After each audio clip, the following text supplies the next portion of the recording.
Hi అండి, అందరికీ నమస్కారం. Welcome back to it's Harika. ఇవి పనస గింజలండి. ఈ పనస గింజలతో ఎన్నో ఆరోగ్య ప్రయోజనాలున్న కర్రీని చేయబోతున్నాను.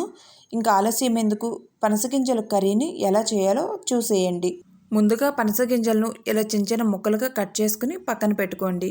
ఈ పనస గింజల మీద పలుచటి పొరలా ఉంటుందండి. ఇక్కడ పక్కన చూపిస్తున్న ప్లేట్లో ఉన్నవి కదా, ఇవి పలుచటి పొర. ఈ పొరను చేతితో తీస్తే ఈజీగా వచ్చేస్తుందండి.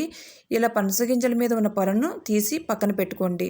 తర్వాత పనస గింజల కూరకు కావాల్సినవి చూసేయండి. పనస గింజలు, సన్నగా కట్ చేసుకున్న ఆనియన్స్ 1 కప్పు, పచ్చిమిర్చి 5 లేదా 6, ఉప్పు, కారం, అల్లం వెల్లుల్లి పేస్ట్, గరం మసాలా, పసుపు.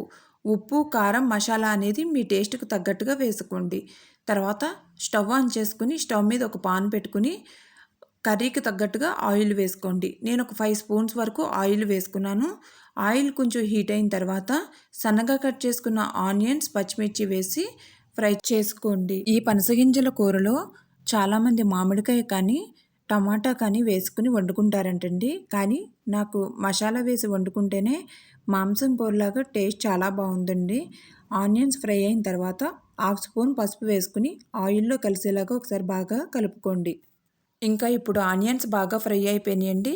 ఇప్పుడు ఈ ఆనియన్స్లో ముందుగా కట్ చేసి పెట్టుకున్న పనసగింజలను వేసుకోండి. ఈ పనసగింజల్లో విటమిన్ సి అధికంగా ఉంటుందండి. అలాగే పనసగింజల్లో రోగనిరోధక శక్తిని పెంచే గుణం ఉంటుందండి. ఈ పనసగింజలు దొరికిన వారు ఇలా కూర కానీ పనసగింజలతో చాలా వెరైటీస్ చేసుకోవచ్చండి. పనసగింజలతో వడలు వేస్తారు, కూర చేసుకుంటారు, చాలా రకాలుగా వంటలు చేస్తారు. ఏదో ఒక రూపంలో పనసగింజలను వాడటానికి ట్రై చేయండి. తర్వాత 1 స్పూన్ ఉప్పు వేసుకుని ఒకసారి బాగా కలుపుకోండి. ఉప్పు వేసి ఒక 5 నిమిషాల వరకు నేను కూరను బాగా మగ్గించుకున్నానండి. ఇలా ఉడికించుకోవటం వల్ల పనసగింజలకు ఉప్పు బాగా పడుతుంది. పనసగింజలను కూర వండుకునే ముందు చాలామంది పనసగింజలు ముందే ఉడికించుకుంటారంటండి. అలా ముందుగా ఉడికించుకోవటం వల్ల పనసగింజల్లో ఉండే విటమిన్స్ పోతాయని నేను ఉడికించుకోలేదండి. పచ్చి పనసగింజల్ని ఇలా కూర వండుకుంటున్నాను. ఇప్పుడు 1 స్పూన్ అల్లం వెల్లుల్లి పేస్ట్ వేసుకుని ఒకసారి బాగా కలుపుకోండి. తర్వాత కారం నేను 2 స్పూన్ల వరకు కారం వేసుకున్నానండి. కారం వేసి ఒకసారి బాగా కలుపుకొని మూత పెట్టేసి ఒక 5 to 6 మినిట్స్ వరకు బాగా ఉడికించుకోండి. 5 మినిట్స్ తర్వాత ఈ కర్రీని ఒకసారి బాగా కలుపుకొని ఒక పెద్ద గ్లాస్ వాటర్ పోయండి. పచ్చి పనస గింజలు తీసుకున్నాను కాబట్టి నేను వాటర్ ఎక్కువ పోసుకుంటున్నానండి. మీరు ఉడికించిన పనస గింజలు అయితే వాటర్ చూసుకుని పోసుకోండి. వాటర్ పోసి ఒకసారి బాగా కలుపుకోండి. వాటర్ పోసిన తర్వాత మూత పెట్టేసి లో ఫ్లేమ్ మీద ఈ కర్రీని ఉడికించుకోండి. పనసగింజలు కొంచెం లేటుగా ఉడుకుతాయండి. మూత పెట్టి ఉడికించుకోవటం వల్ల కొంచెం త్వరగా ఉడుకుతుంది. ఇలా మూత పెట్టేసి వాటర్ అంతా డ్రై అయ్యే వరకు ఈ కూరను ఉడికించుకోండి. చివరగా గరం మసాలాను వేసుకోండి. నేను 1 స్పూన్ గరం మసాలా వేసుకున్నానండి. గరం మసాలా వేసి ఒకసారి బాగా కలుపుకోండి.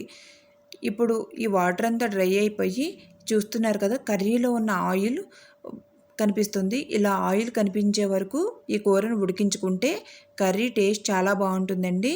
ఇంకప్పుడు స్టవ్ ఆఫ్ చేసేసుకుని సర్వ్ చేసుకోండి. ఈ పనసగింజల కర్రీ టేస్ట్ మాంసం కూరలాగా టేస్ట్ చాలా బాగుందండి. ఈ పనసగింజలు దొరికిన వారు తప్పకుండా ఈ కర్రీని ట్రై చేయండి. ఎన్నో ఆరోగ్య ప్రయోజనాలు ఉన్న ఈ పనసగింజల కర్రీ మీ ఇంట్లో కూడా తప్పకుండా ట్రై చేసి చూడండి. టేస్టీ పనసగింజల కర్రీ రెడీ. నా వీడియో కనుక మీకు నచ్చినట్లయితే లైక్ చేయండి, షేర్ చేయండి, సబ్స్క్రైబ్ చేయండి. మరిన్ని ఈజీ అండ్ టేస్టీ రెసిపీస్ కోసం ఇట్స్ హారిక ఛానల్ను సబ్స్క్రైబ్ చేయండి. Thank you for watching.